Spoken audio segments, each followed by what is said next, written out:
Well, so how to build a modern organization, right?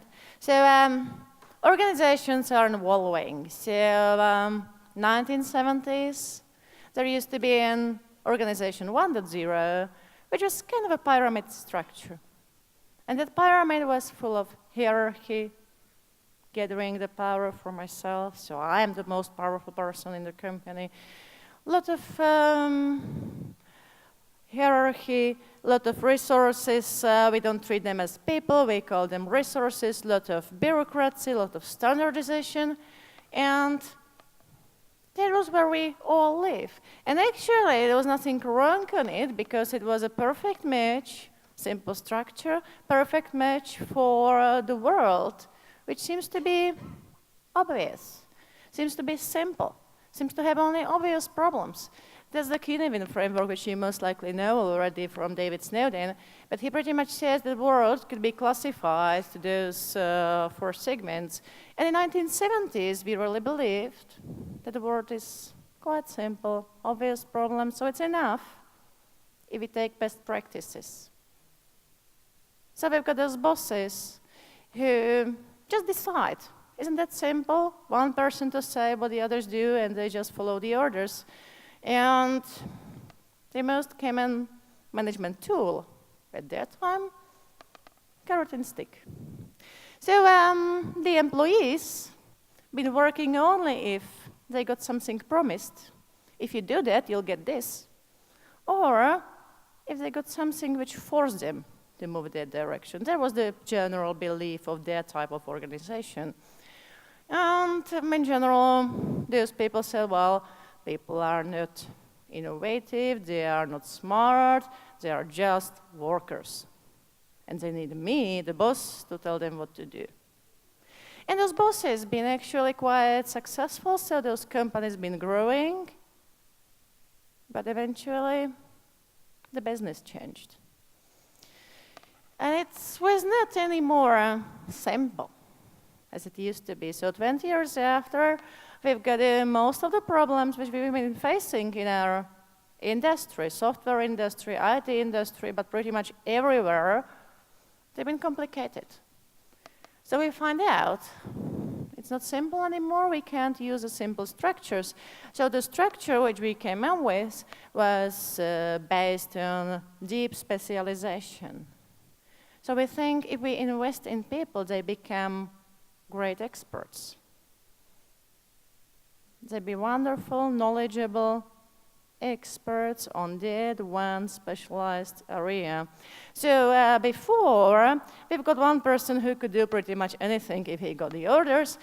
After, in this type of organization, well, we start to create roles and specialization. So instead of having a software engineer or somebody like that, we've got a department for Java programmers, specialized department for databases experts, specialized department for testers, people who write the documentation, people who analyze things, people who take care about customer relationship, people who take care about finances, and finally, people who can take care if you need a new chair.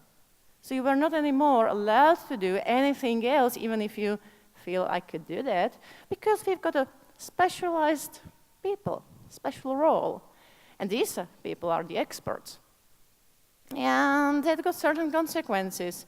So the company's growth, which seems to be a good thing, but then at certain point of a time, those managers been facing another problem. They said, well, it's growing, we need more and more and more people, it's going to be more and more expensive, so let's fire some people. And they've been firing and cutting costs. They're not really leading anywhere. But let's deep dive into the organization 2.0.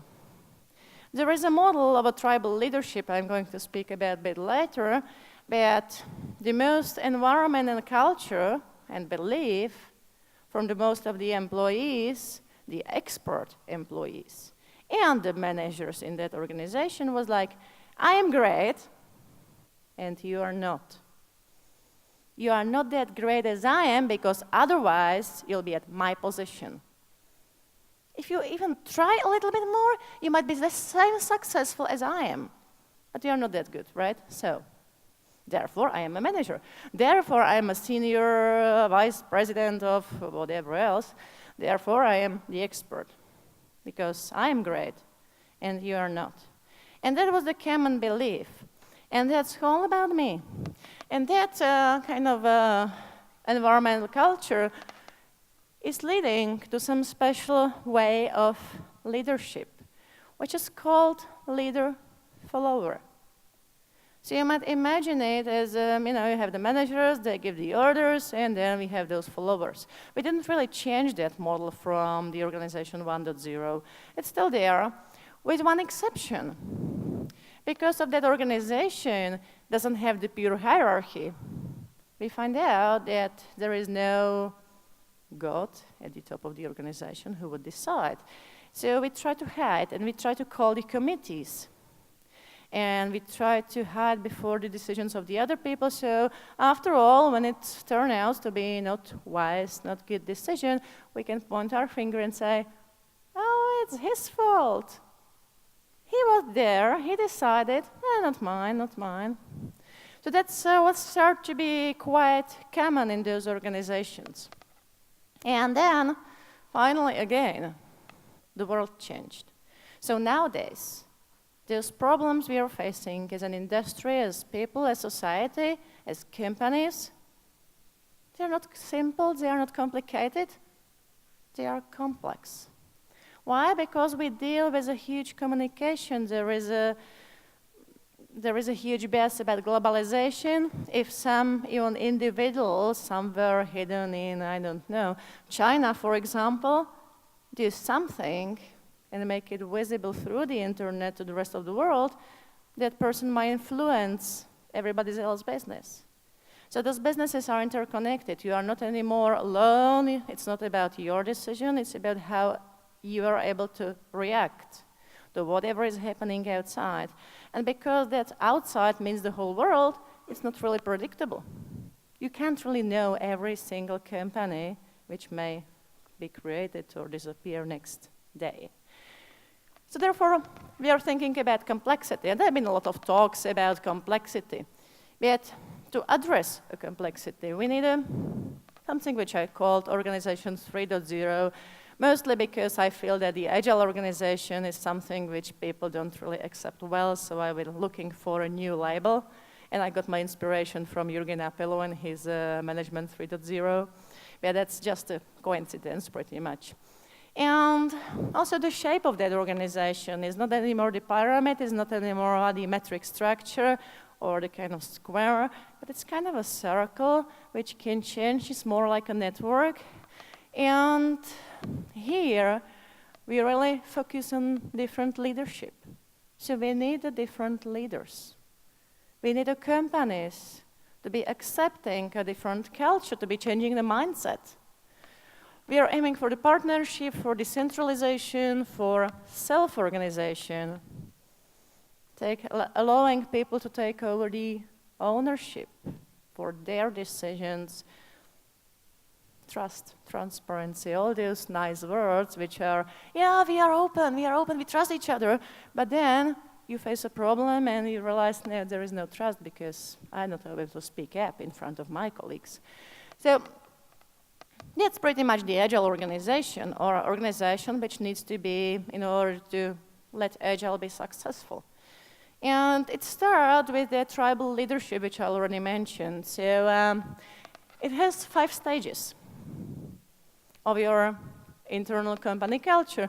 The first one, say, life sucks, is not really common in organizations. You can find it in prisons or street gangs. Not that important for you here now. Then the second one, my life sucks, is common for the organization 1.0.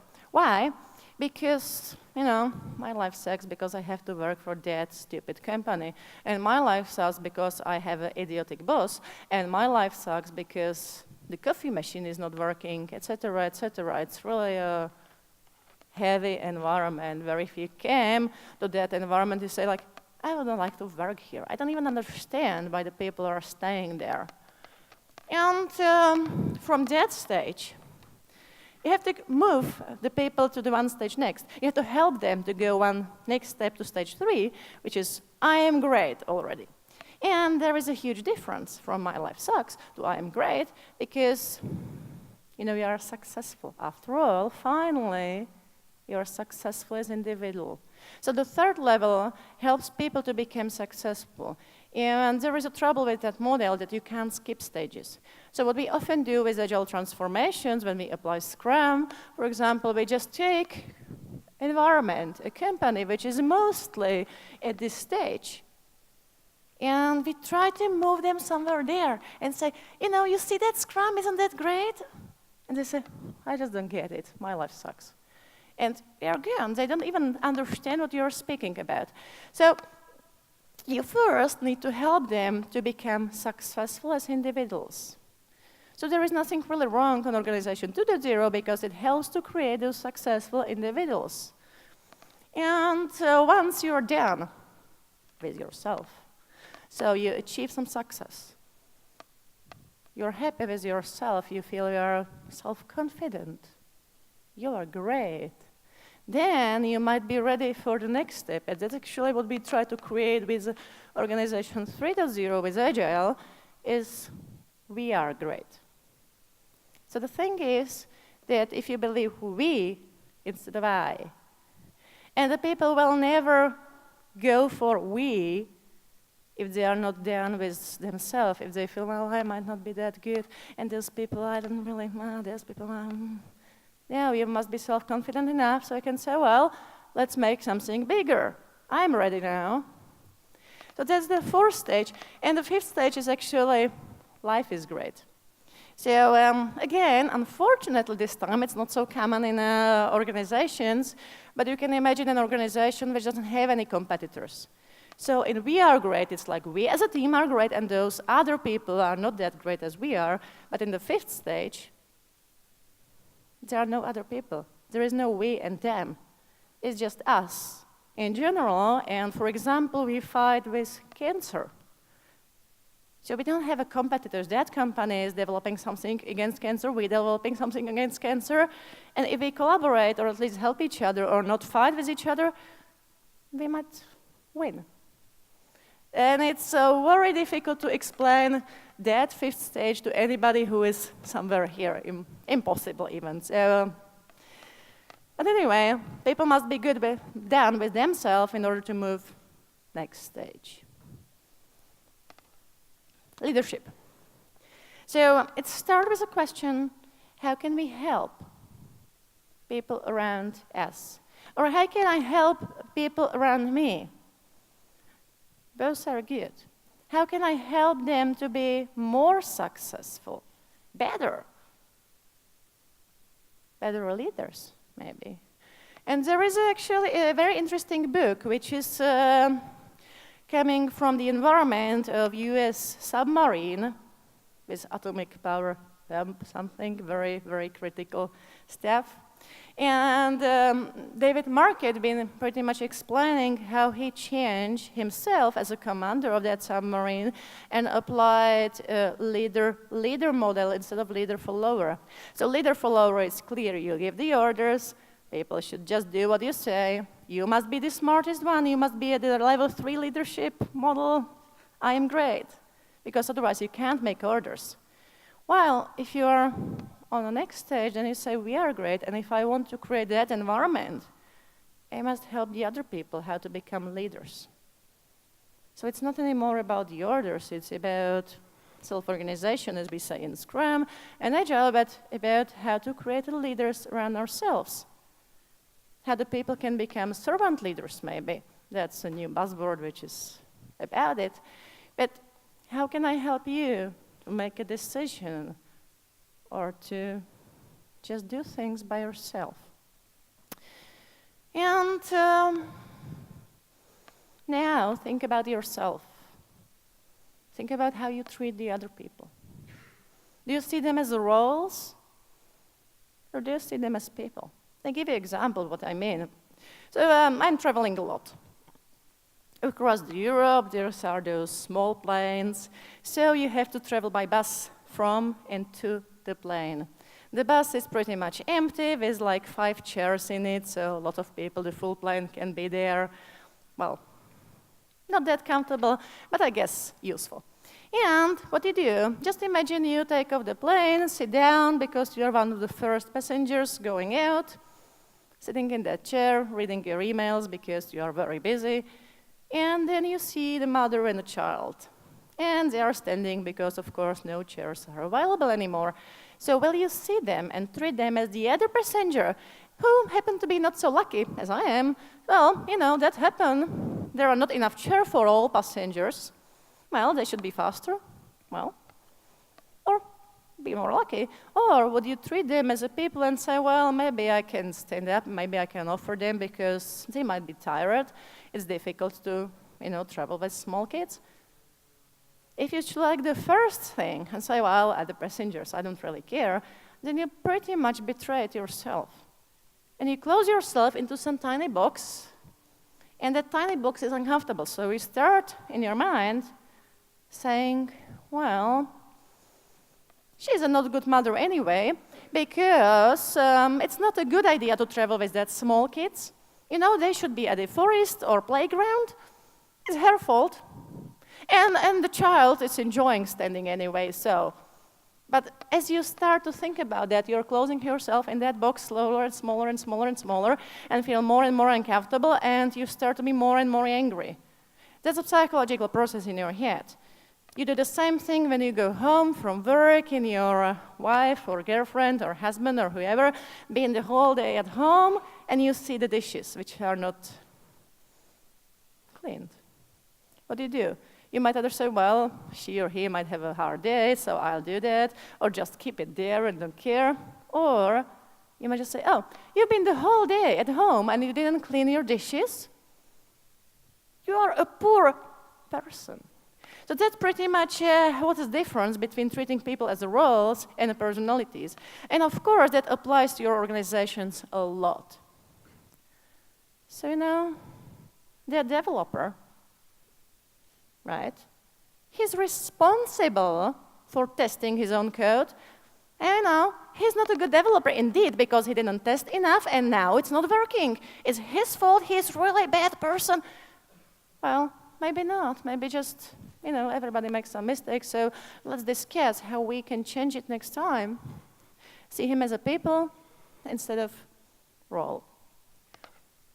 It's difficult. You can't do it 100%. But you can definitely improve. Christopher Avery. He is one of my favorite speakers, researchers about responsibility, because he makes really responsibility tangible. Because from the organization 1.0, 2.0, 3.0, everybody is asking, okay, who is responsible? Tell me who is responsible. Oh, those people can't be responsible, and there is lack of responsibility. Everybody's talking about it, but no one really understands it. So he created a responsible process, so he pretty much says that responsibility has several steps, which your brain will automatically offer you when the problem occurs.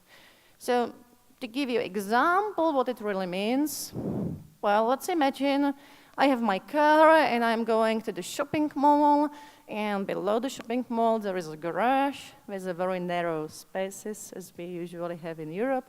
And once I park, because of that narrow space, I just crashed into the car next to me. So the first responsibility, as Christopher Avery says, is denial. Well, I don't think it happened. It was just some sand or no, there is a dirt on his car and no, it's been broken already before. Don't see it. If you're not happy with that, he said, in tenths of a second, your brain offers a next stage. Automatically, it's based on the evolution things. You say, well,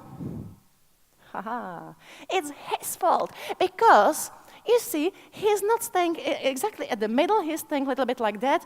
Well, if he parked his car correctly, it would never happen. Not my fault. I'm not responsible, pretty much. Then, if you're still not happy, you might say, well, you know, that happened. Well, that's normal, right? It never happened to you? I don't believe in it. It's normal. Those spaces are small, you know, and there is not enough light. It happened. The same thing. Every software has some bugs, right? That's normal. We are not going to do anything about it. So normalize it. If it doesn't work, take it to yourself. Say, it's my fault. I will never be a good driver. I will never make it. Well, I am, well, not a good person, I guess. Well, that's not really a good thing to do, so. Next stage, you can say, well, you know, I pay insurance, so that's good, right? I give him my contact, and he may contact me, and the insurance company will solve it, not a problem for me. Therefore, I have insurance. And finally, of course, you can quit and say, I don't want to take over the responsibility because it's not important. But if you decide to take over the responsibility, really, then the only responsibility starts with what I'm going to do in order to fix it, in order it will never, ever happen again, which means it can start with anything. I'll use the public transport instead, or I park outside, or I will always search for bigger spaces, even if they are far away from the entrance, or I pay some school of driving to do the practice, anything. But it's starting with you. And the same thing if you are on a stage of leadership 4, it starts with us. What we as a team are going to do about it. It's never pointing fingers, never really solved anything. And most of the organizations, what they do, and the things start to be difficult, especially at the top level of the top management, they say, well, you know, we have that huge land of that big organization, we understand each other, so let's split it. So you are now responsible for finances, you are now responsible for software development, you are now responsible for operations, and all 3 of you, you can make your own decisions. So it's your land, do whatever you want there. There is my land, I do whatever I want there. So one of those people will, you know, start to do the flowers, and another one will grow some vegetable there, and the next one will just, you know, put there a tree. It's the apples. All good intentions. But then eventually you find out that this tree gets bigger and bigger and put some shadow on those flowers and vegetables, so they are not growing anymore. And you have a conflict, and you don't even know why, because it used to be working, we used to understand each other, but we don't, because we split responsibility instead of putting an effort into how to agree and understand each other. So that's about responsibility, what we can do. And this is a very interesting concept. Not every organization is healthy. And some organizations can be pretty toxic. You can imagine it the same way, you know, yesterday party, you might drink as much vodka and cognac and wine as you wish. If you do that, you most likely would have a headache today and even feel very sick. So at certain, above certain level, it's very dangerous. It's paralyzing the organization. If you have a little of those, well, of course you can survive. So we are not looking for ideal stage. We are just looking for environment which is still healthy. And those 4 toxins, the first one, the most common, which is usually at the very beginning, it's a blaming. That's this gesture. It's your fault. Once you hear it, the typical response would be, oh, no, I can't really knew that, you know. I read the acceptance criteria, and it was not there, so yeah, you say, it's my fault, it's not working, but it's not really my fault. Well, by the way, it's a product owner's fault. Another blaming. And it's kind of a spiral, which when you start it, it's getting bigger and bigger and bigger and bigger, and the frustration is growing. The third toxin, which is quite common in the organizations, is called stonewalling. So, as an example, imagine you are with your team at the planning estimation meeting.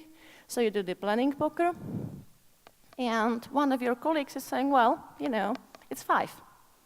I don't really care what you are saying. For me, it's 5. and he's repeating whatever he said before, or she said before, without even listening. So the gesture is like, I don't listen, I don't really care what you think about, because maybe I am the expert, I am great and you're not, or whatever. So there's a stonewalling, and the last one is contempt. So it's an irony, sarcasm, those things, those tiny comments which could be funny at the very beginning.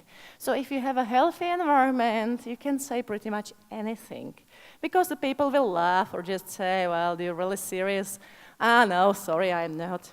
And it's okay.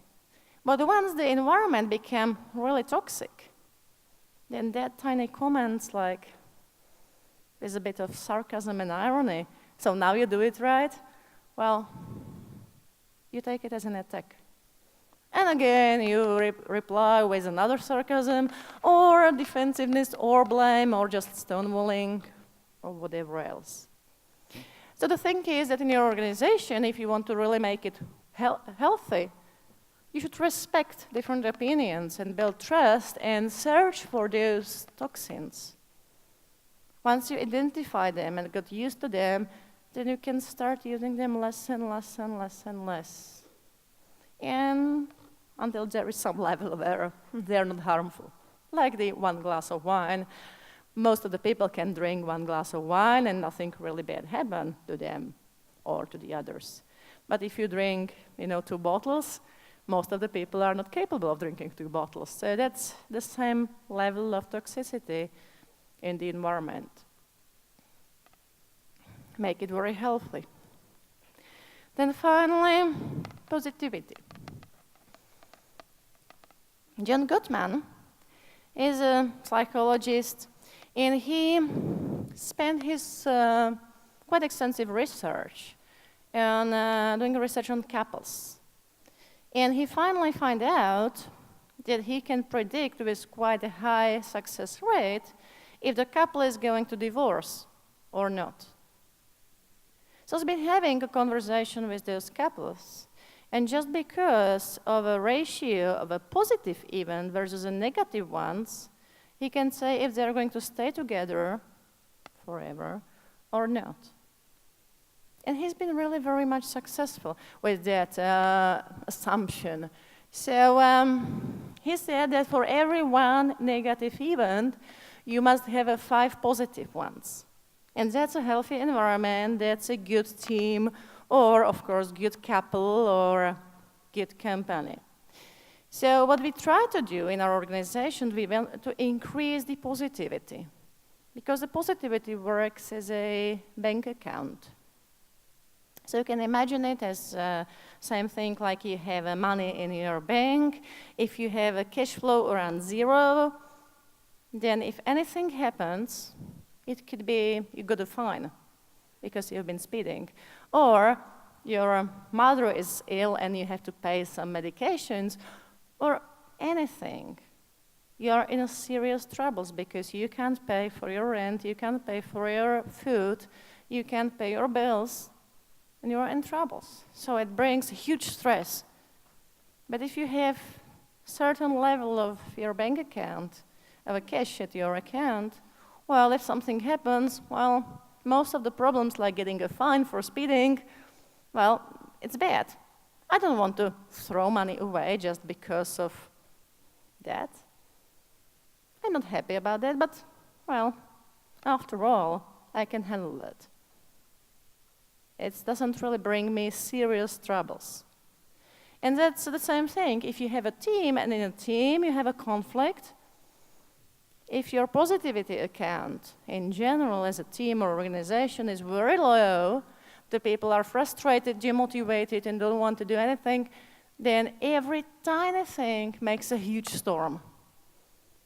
On the other hand, if you have a high positivity and people are happy and say, really? You don't have a good day today, right? You're really serious? Or, well, okay, that was not a good thing, so let's sit down and discuss what shall we do next.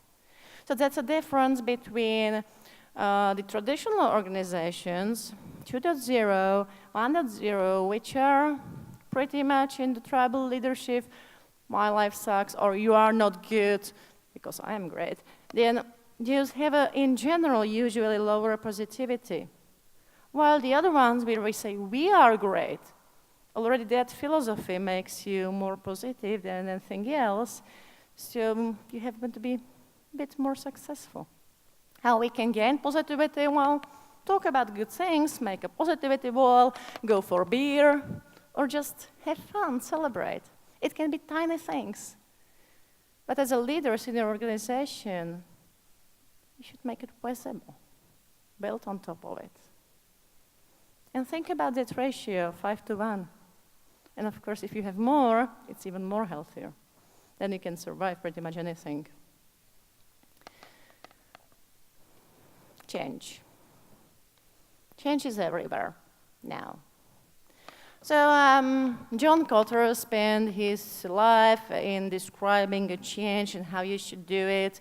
This book is a great thing to start with the 8 steps of successful change, starting with create an urgency, then get the first followers, and at the end, make it stick so it will never ever happen back again.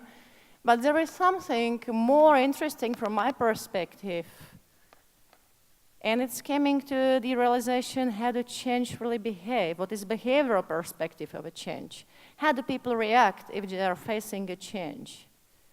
And you can imagine a change as a edge. There is a primary side, that's a place where I'm pretty comfortable. That's the way how I do things. That's the way how we do testing. That's the way how we do coding. That's the way how we collaborate. Or that's just the way how we serve our dinner. It could be anything. Some changes are huge, some changes are tiny. So if the change is, well, from waterfall or traditional environment into the agile, then the change is huge. So, and it consists from several tiny edges in the meantime. And your role as a leader is to help people to cross those edges. And of course, for every individual, because every person is different, that step might be kind of okay still for one person, but for the other one, no way, I can't even imagine being there. It's so uncomfort zone. I don't want to be there. So you start step by step, going closer and trying how is it here, etc., until you become more and more comfortable. So you are ready to go for a visit, return back, ready to go there and stay longer, maybe return back under the pressure, and finally you're at the secondary space, which says, well, that's the way how we do it now. So finally, once you overcome the change, that secondary become a primary, and you're facing another change. And your role as a leader is to help people to cross those edges and to move from one side to the other one and kind of respect and appreciate that it might be hard. And for some people, it's a huge discomfort. So if you hear back the resistance or frustration, well, it's a nice signal. It's good to know because what the person is telling you, it's too much for me, I can't do that. So try to find out something acceptable. Try to challenge the people, but don't push them too much and too strong, because if you do that, they would most likely reject it. And then every next step would be much more difficult. So that's actually what's happening in the organizations. If you start with Agile and Scrum, but you don't have an environment which is ready. If you have the My Life Sucks environment, as in most of your organizations, you most likely are not ready. You must first help those people to become successful, and then help them to accept that change and help them to grow. It's a gradual process.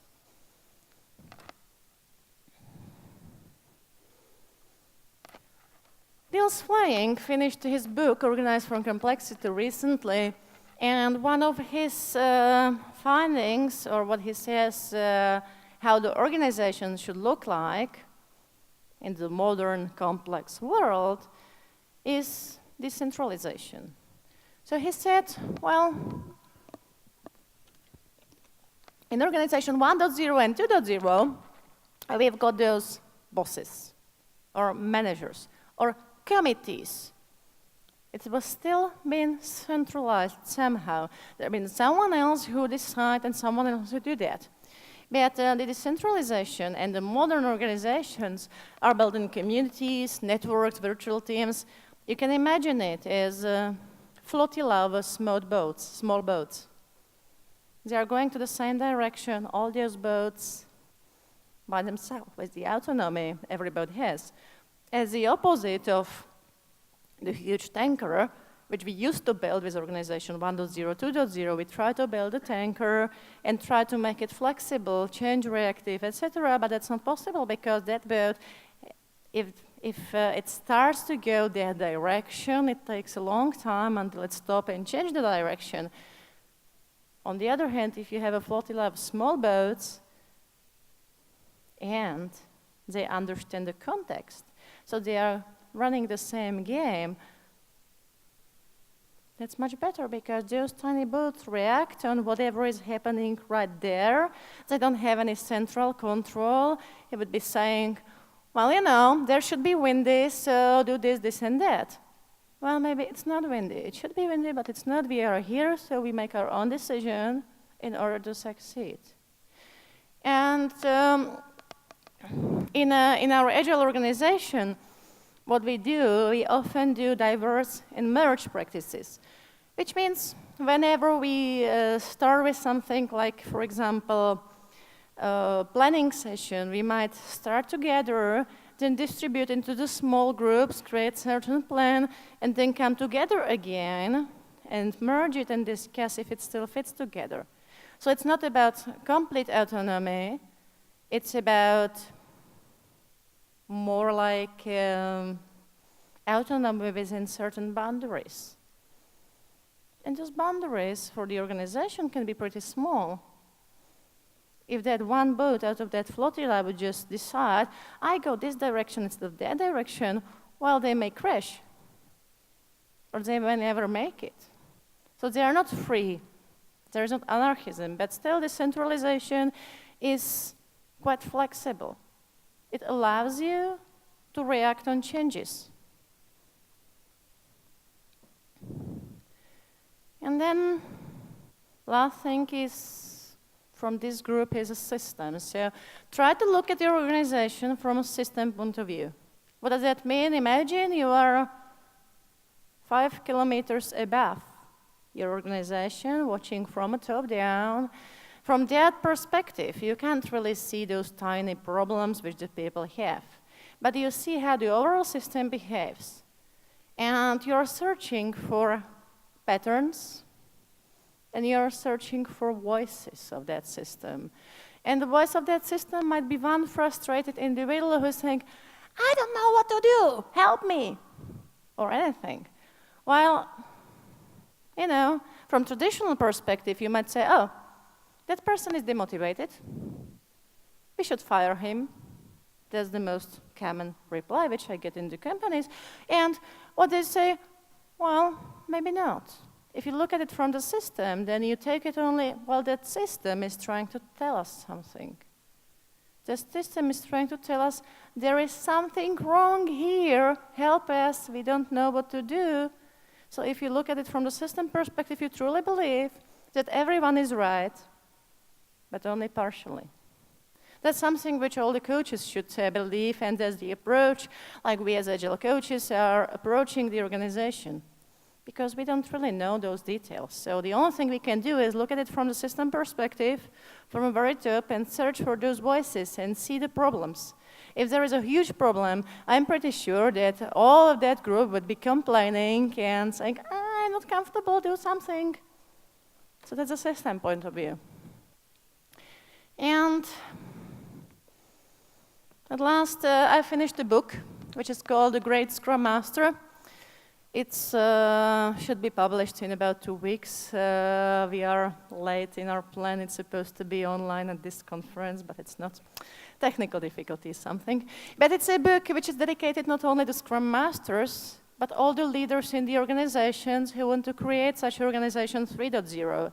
So I tried to put in that book everything I knew about the environment and how you should build that environment. So there are things which I introduced in these talks, there are some other things, but I truly believe that the Scrum Masters are leaders and they should help the organization change. They are not the assistants, just for the record of this. So it's for any leader in the organization who want to change it, for any Scrum Masters. So, and the motto is that you're never really done.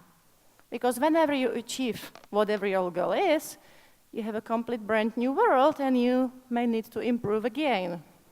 And then again and again and again, so we are never done with that improving of our organization. So as a summary, Organization 3.0 is collaborative, creative, and adaptive network.